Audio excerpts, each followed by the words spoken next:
Hey guys, it's Jamal again from Real One Garage Podcast, the podcast that basically authenticates the real ones in the car enthusiast automotive world. So, this is a continuation from the other day in regards to the GTR Festival 2025 that I just wanted to carry on and just talk about that a little bit more. Um, Lots happened, you know, life. So that's why I apologize for not being able to get back to you guys as quickly as possible. But you got to see a little bit more of GTR Festival if you have checked out my YouTube channel, Real One Garage, as well as the Instagram, my Instagram as well, Real One Garage. Um, place a place quite a bit of content out there, but trying to, I guess, organize the podcast a little bit better going forward, just so that we have a little bit more structure. So, I guess we'll call this my GTR festival journey. Um, so I did start by indicating, uh, what I did initially when I got there. First of all, Texas is an amazing place, hands down. I actually consider moving there from Canada, especially right now during the weather that we currently have, which is snow, snow, and more snow, and bad roads to commute to work. I commute to work, so trust me, I get it with all the other people out there that commute to work day to day for their 9 to 5. I get it, especially when you have inclement weather. It sucks. So, Texas would be the place to be, in my opinion, just because you get a little bit, we get a lot, sorry, um, better weather, better climate, and it doesn't get too hot, from what I understand. In any case, once I got there, it was amazing weather. I think about 26 degrees Celsius. We go by Celsius here. I'm not too sure what that is in Fahrenheit. I'm guessing probably in the 60s, 70s maybe. Um, but got there with my friend from the snowstorm here, and we went straight to the hotel. Couldn't check in, but we decided just to go straight to the festival because, as I mentioned in the small preview, the Texas Motorplex, where the event was being held, was like 9 minutes away. So, again, I'll reiterate, if you get a chance to go this year, or to any one of them, but I'm specifically talking about the one in Texas for the U.S. I definitely would recommend staying at least where I stayed at the Holiday Inn, just further up from Texas Motorplex. It was great. Got a complimentary breakfast as well, and the rooms were very clean, and the hospitality was great. And then, as I mentioned again in the previous preview, the greatest thing about it was the fact that I was able to meet other spectators and participants in the event. That was awesome. I actually got to see a lot of cars there, so I'll show a little bit of a preview because I am going to be compiling a bit of a montage slash vlog again for YouTube. Additionally, but I will show through here as well on the podcast a little bit of the excerpts for people who are just going to be listening to the podcast. If you do get a chance to watch it on YouTube or through Spotify, you'll be able to see what I'm going to be basically showing here. This was actually the day after, yes, that I got there, where I was able to see a few cars. So I'll I'll mute the audio. I'll save that for the YouTube channel. You can see, you'll be able to see here, and I'll just explain what's going on here. So let's see here. Yeah, here we go. All right.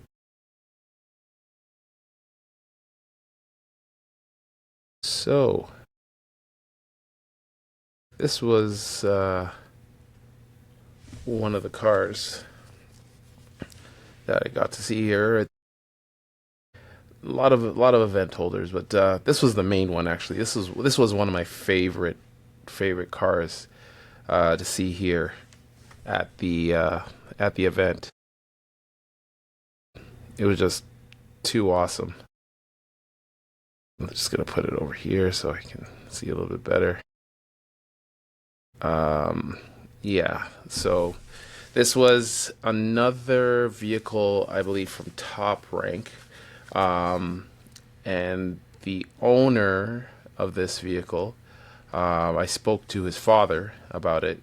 They went through a lot. With this vehicle, but they got it here. It's an amazing vehicle. I love, first of all, just the subtleties of it. Of course, the anthracite gray color is amazing. Um, I love the fact that it had a big barrel brake kit, had the T37 SLs, uh, just everything I want for my particular R32 as well. Um, Also, the little subtleties, like I'm sure you noticed at the beginning, was the front hood lip or hood lip splitter. I'm not too sure exactly what you call it. It has the Nismo side spats and side skirts, rear spats, and then my one thing that I'm always trying to get, the N1 trunk lip spoiler. I was just pointing out there while I was looking at the car about the Kakimoto exhaust. I just had everything. Yeah, that trunk lip spoiler I want so bad. It's just like one of the accenting pieces. I'm not a big fan of gurney flaps, and to anybody who has them on their car, power to you.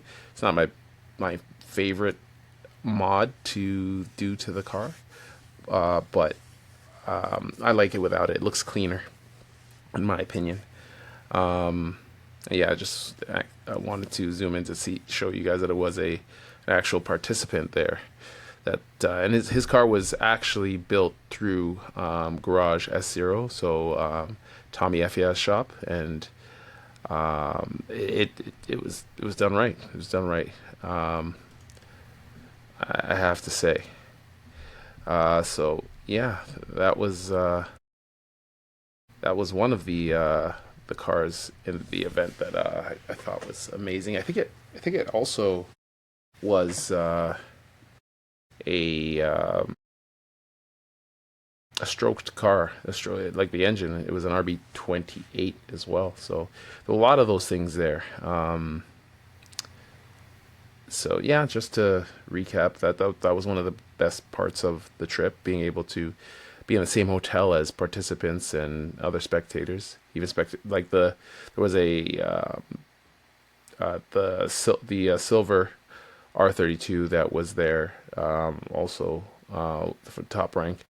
That also wasn't even a participant. It was just a spectator. He drove his car there. It's because he wanted to be part of it.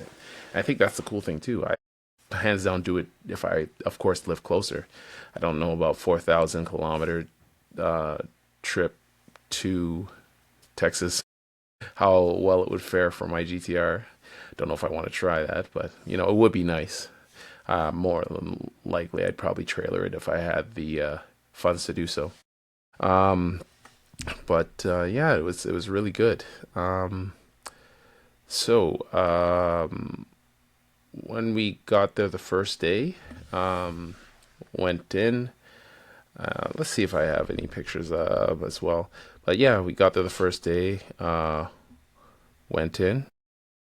Oh, let's see here. One second.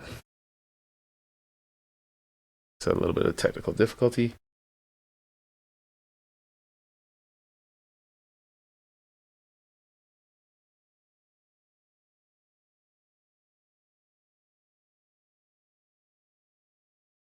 There we go. We're back. Sorry about that. But yeah,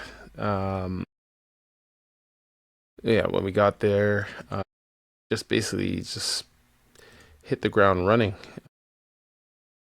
Tried to take in as much as we could.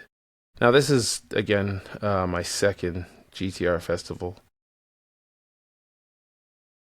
It was just amazing. Like it's hard to even really explain sometimes how great it was. Just being able to see all the cars, see all the GTRs, and just knowing that there's so many other people there that are experiencing the cars, sometimes even experiencing the same problems you have, and experiencing the same joys. Now, of course, with GTRs and any kind of car, to be honest with you, in the automotive world, when you're trying to enjoy being a car enthusiast, it costs money to really get that full enjoyment out of it in any way, shape, or form. But sometimes you see the people there that are very humble and modest and enjoy their cars for what they are. Some barely even touching the car, just enjoying it as stock form, and it really gives you a good understanding of everyone has a different journey, and we're all just trying to enjoy the cars in the way we can, any way we can. Um, I also got it there, and I saw, you know, quite a few different vendors as opposed to the last years. Um, with that being said, one of them was somebody who I actually met in Japan before. His name is Joe, and he is the CEO of Cars from Japan, a Australian importer or exporter, importer into Australia. I met them when I was in Japan. I met them at Tomei, and they were actually one of the main sponsors for this event. So as soon as we walked in, I saw him, met him, spoke to him. He brought some amazing cars. I think he brought a a 32 GTR with an N1, I believe, that was there, um, and a um, M spec. Yeah, an M spec. Oh, is it a V spec? Have to look at my pictures again. Could be an M spec or a V spec. I think it was an M spec because it was Millennium Jade. So yeah, I think it was an M spec that was there, as well as a four door GTST with decent work done, and then a car that I haven't seen in a while, which you know can see other things other than just GTRs. But it was a fellow Nissan, which was a Nissan Pulsar GTIR with a fully modified SR20. It was nice to see that as well. But yeah, there's just lots of different types of cars that were here. As soon as you enter the to the right after seeing cars from Japan, they had tons of paraphernalia there too, as well as some LMGT4s that were for sale there. Pretty decent price too. Like I think it was only like 5,000 US. Wish I could have bought them, but then I would have had no way to ship them. I don't think I could have taken them on my carry-on luggage. um, and then when you're going from there, um, we you saw other vendors like Artec, PRP, um, just many other fantastic vendors and suppliers of different automotive parts. Um, Also, um, in the middle section of the actual event, there was, I guess you could call it the content creator or influencer tent, which mainly held all the influencers there. Tommy F. Yeah, TJ Hunt, Adam LZ's vehicle was there too. Um, Another person that I got a chance to meet as well. I believe Instagram handles Kalapo. Um, he he was there. It was great to speak to him. I actually learned of him through another podcast, which love to give a shout out to them. Right Hand Drive guys. Definitely, they bring on some interesting guests. They were actually there. I actually didn't know that they were there. Otherwise, I would have actually reached out to them and spoke with them. I'd love to do a collaborative podcast with them, just to get their information on their journey and experiences so far down the road through their podcasting and just car enthusiast journey. But yeah, they were there. I was thinking who else was there. Oh, yes, Top Rank was there, and they brought all the Built by Legends cars, which was awesome. And I learned that the person that owned the R33 Built by Legend car, the 32 Built by Legend car, which was the original one that they started with, and the white R34 were all owned by the same guy. That is another person I would love to meet and be able to just chat with, because what minds and Built by Legends, and then Top Rank brought them here. What they did to those cars, it's just I, I don't it's almost like you have a loss for words. It's so clean, so immaculate, so perfectly built. And given the fact that I actually got a chance to speak to Nakayama-san, the engine builder for these cars from Mines, I can tell you that perfection is what he always strives for, and balance is what him and Nikura-san always go for as well. That was an amazing thing to see. I think I have maybe a video here or a picture here of one of them. I'll try to look for that very quickly while I was talking about the event. And then let's see, what else was there? Oh, Stuart Leask. I got a chance to speak to him again. I actually bought a whole bunch of parts last time, when I went to GTR Festival in 2024.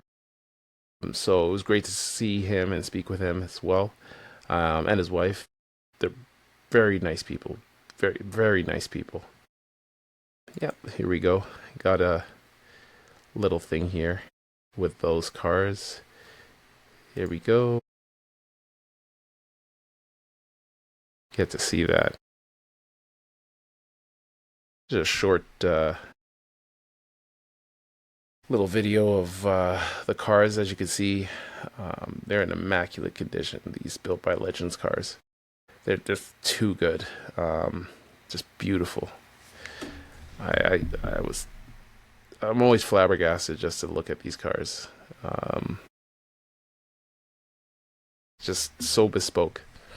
Um, and oh, I kind of cruised over Tommy Effia as well. It was always great to meet him as well. I met him last year as well, but meet him again, I guess I would be better said. Seeing his car, that was wild. That car is next level. So clean. All the parts on that, they're so hard to come by. The engine was built by HKS. He's basically a seller for HKS now, from what I understand. Um, Authorized dealer, sorry, for HKS.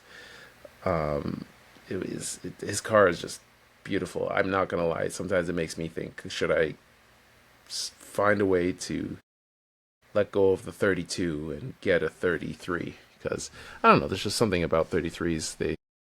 They've always kind of been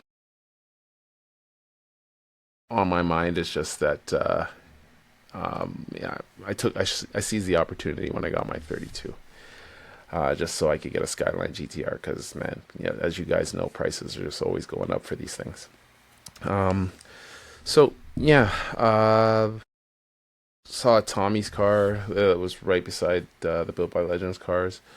Um, it was it was It's great. His car was there. Adam LZ's car that pretty much is like a midnight purple version of his was also there. It was really nice to see that.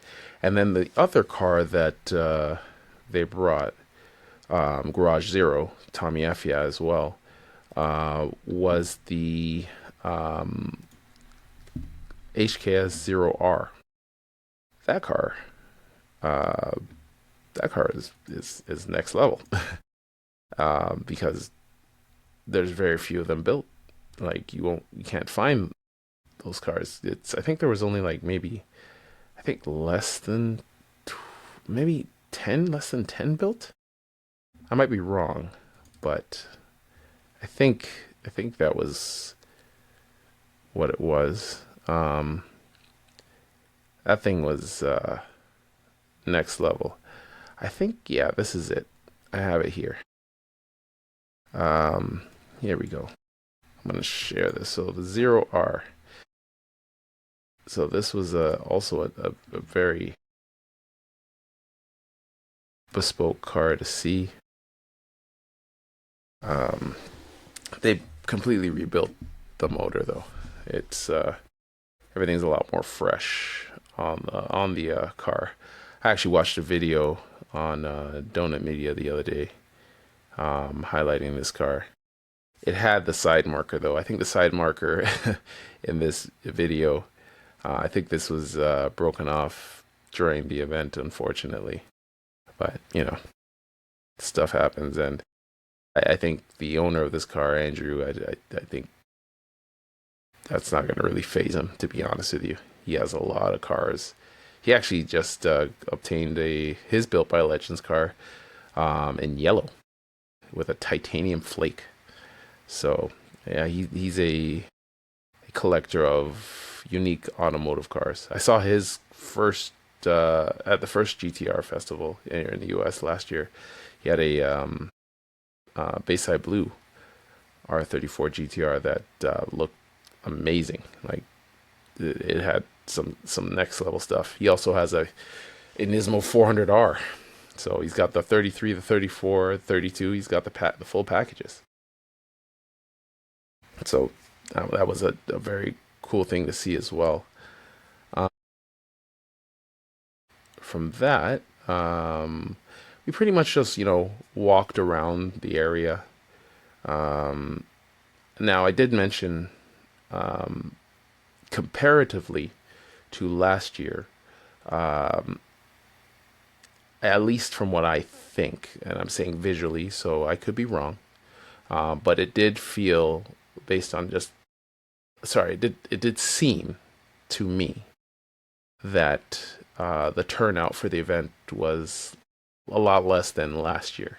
Now, last year was the first event. It seemed like everyone under the sun with a GTR or people who were interested in GTRs came out to the event. Um, this year it does seem a lot less, even with the vendors. I was hoping Gretty and Sakamoto-san was going to be there, given the fact that they were at SEMA. Unfortunately, they didn't come. And I did also hope for some other vendors. I think other vendors like Radium. Who else? IDX. Other vendors that you normally get your parts for GTRs. I think they did really miss an opportunity there to get um, a lot of marketing for themselves as well. So if they were able to bring some well sought after parts, it would have definitely helped in terms of you know getting offloading any overhead that they needed to get out. I actually even tried to get a part from Haltech, unfortunately, for my car. Unfortunately, they didn't have it in stock with them. They didn't generally bring that. So, and that was the HKS, sorry, Haltech multi gauge. I wanted to get that for my car for some, obviously tracking of temperatures and pressure because we got to make sure that these engines last because even this engine for the Zero R, I can only imagine how much it costs to do all that. Probably, probably at least 50K US, which says a lot for how much that's going to be in Canadian. Too much. So yeah, I do think a lot more vendors should try to make it out there because it's great coverage and it'll bring more people, more people to the event. The U.S. is probably what's sparking a lot of the drive and the culture, and there's people that are willing to make the trip all over from the U.S. Even from me from Canada. I definitely think that more people should seize the opportunity. Um, Now, in regards to the drag strip, that was always great to see. Watch cars going on the drag strip. I think that there was less this year as well. That was one of the reasons why I did think that I just the overall way I seen the amount of cars, it was less of a turnout.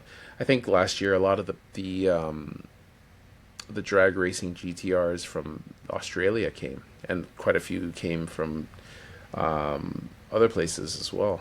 I think a few of them came out for actually from up here in Canada as well. Um, so that was a little different. One thing I guess I could say as that was a little bit disappointing was the fact that because it does get warm and you do want to be able to like you know sit down and recoup from the weather because there's a lot of walking.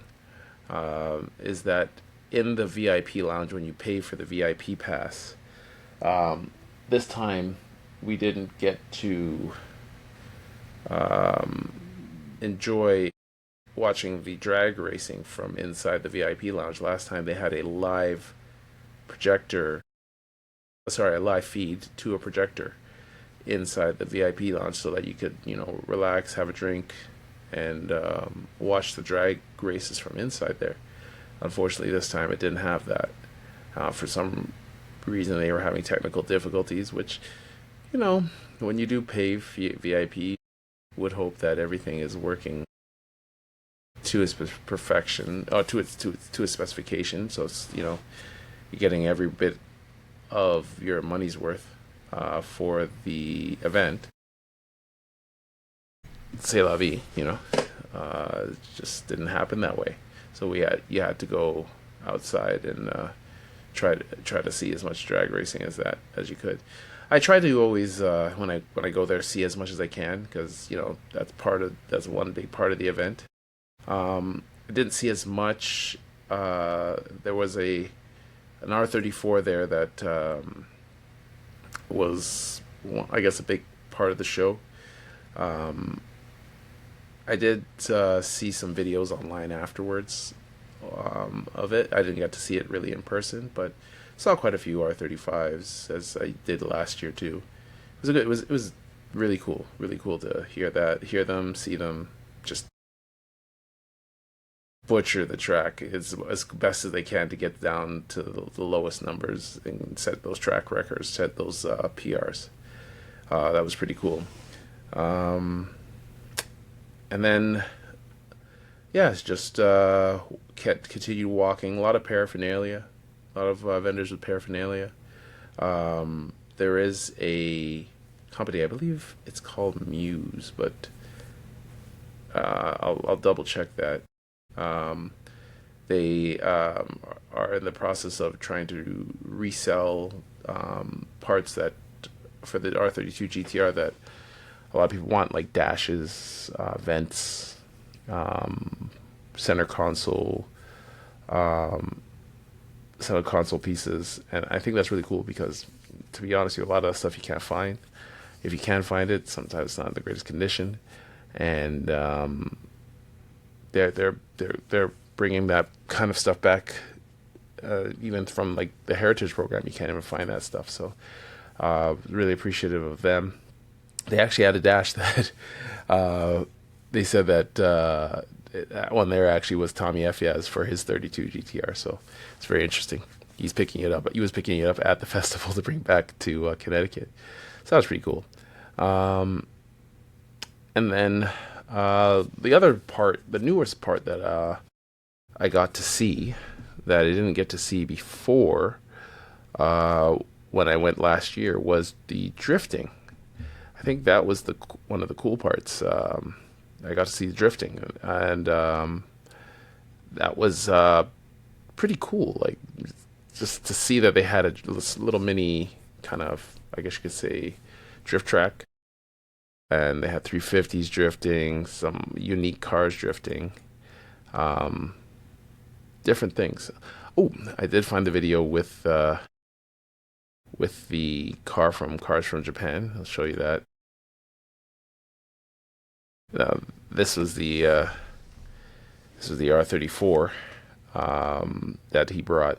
My friend Cars from Japan Joe brought. It was beautiful as well. If you look back as well, you can see some Fast and Furious cars too. You see the three Civics behind there too, and the replica of the 33 from Fast and Furious. That was pretty cool. But of course, this car is beautiful. Love to own one. Don't know if I ever will, unless I win the lottery. Um, it was just an amazing, amazing car. So aggressive looking with that hood, the R2 hood, the bumper, everything was just beautiful, beautiful for that. Um, but yeah, overall, overall it was a good event.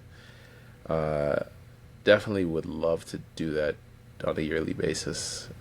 It's just a wicked event to be able to talk to different people, get their perspectives on things. It even helps you fuel refuel your passion, kind of reignite your passion for the cars. Because sometimes, when, especially like mine, when your car's on jack stands for so long and you're trying to get it up to snuff, um, it doesn't always work out the way you want it to.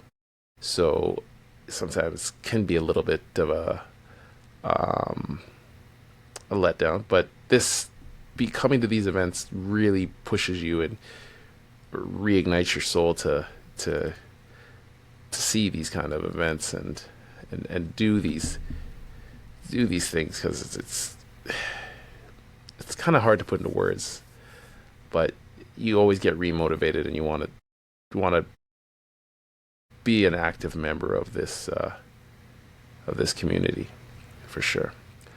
So I think I'm going to leave it here for now. Um, I'm going to peruse through some more of the content that I have, and maybe we'll talk about it a little bit more, or maybe we'll talk about something else. I do have this magazine to still go through. This was for our 2024's GTR magazine for the festival. So maybe we'll go through this magazine and see what I can relate from my experience from last year's to this. Well, technically 2 years ago now, GTR festival to this year's, and as I said, maybe eventually we'll see. Maybe going this year, or we'll maybe go the next year after and see what we can compare, and hopefully these get better. But again, thanks for watching, guys. Um, I would like to say if you could like, subscribe, comment on whatever social media platform you're viewing this on or listening to, whether it's Spotify or YouTube, or any kind of podcasting app. That'd be great. And yeah, appreciate your time and listening to me, just some normal guy here in just trying to talk about cars and talk about my experiences with GTRs and my personal experience. Um, I do have a lot more in store for you guys that I think you're going to enjoy. Maybe even some reaction videos and some guests that are going to come on from Japan, or ones that have experienced Japan just like I have, or to an even deeper level. So if you have any suggestions, or you just want to chat or give me any kind of ideas of things that you might want to hear from me in regards to my experiences, please don't hesitate to comment on the YouTube channel or Spotify. I'll definitely read the comments.